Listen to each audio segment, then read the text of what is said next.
स्वागत आहे तुमचं राशीला ब्लॉगमध्ये। आपण आज बघा घरात भाजीला काही नसेल तर काय बनवायचं, तर आता बघा त्यासाठी मी डाळ घेतली, एवढी अशी घरचीच डाळ आहे, 1 वाटी डाळ घेतली। तर आपण डाळ चटणी करणार आहोत। तर ही डाळ ना आपण 15 मिनिटं भिजत ठेवायची आहे छानपैकी अशी।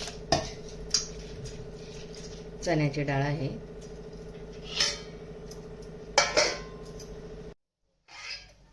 डाळ बघा आपली छान भिजली आता छान अशी, हे बघा तुटते अशी। तर ही डाळ ना आपल्याला मिक्सरमध्ये वाटून घ्यायची। हे जे पाणी भिजत ठेवलेलं होतं ना डाळीचं, त्याच्यात टाकून घ्यायचं असं आपल्याला।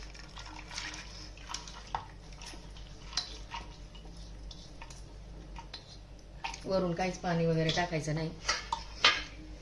आणि बघा 20-25 ओल्या लाल मिरच्या घेतल्या, लसणाच्या पाकळ्या घेतल्या 25 ह्या अशा, त्या टाकून घ्यायच्या ह्याच्यामध्ये। मीठ टाकायचं चवीनुसार, जिरे टाकायचे 1 चमचा,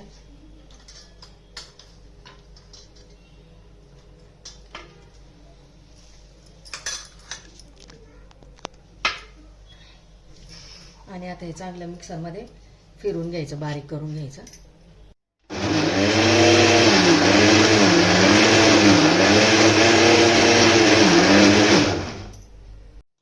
रेडी बघा वाटून डाळीची चटणी अशी एकदम छान अशी बारीक झाली बघा। आता हे काढून घेतो।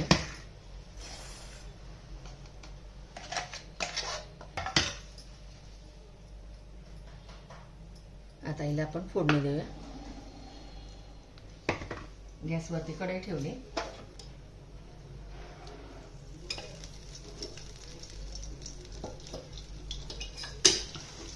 त्याच्यात कढीपत्ता,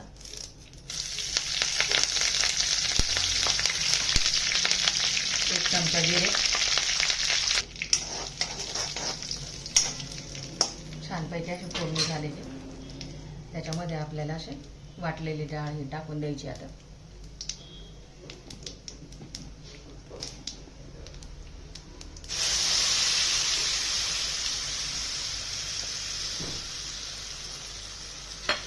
छान अशी फोडणी बसल्यावर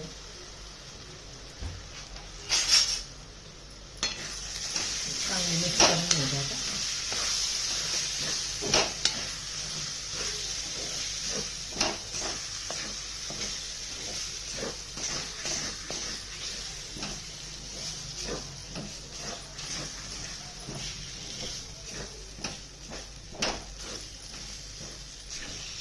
झाकण ठेवते त्याच्यावरती 5 मिनिट।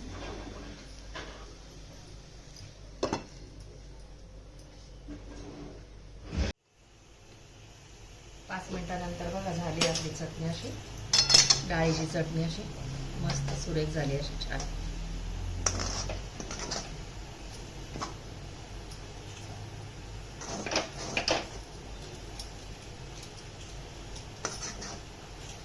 काढून घेते आता, सर्व करून दाखवते।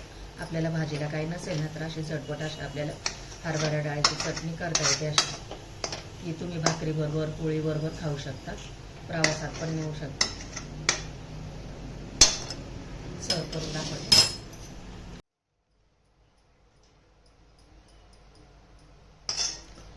रेडी बघा आपली डाळीची चटणी, वाटली डाळ। भाजीला काही नसेल तर असं झटपट बनवायचं असं। अजिबात पाण्याचा वापर न करता डाळीची चटणी रेडी बघा, इतकी सुरेख झाली बघा, एकदम अशी छान अशी, एकदम छान शिजली पण एकदम मस्त अशी। तर भाजीला काही नसेल तर तुम्ही पण असं वाटली डाळ किंवा डाळीची चटणी करून बघा ओल्या मिरच्यांमध्ये।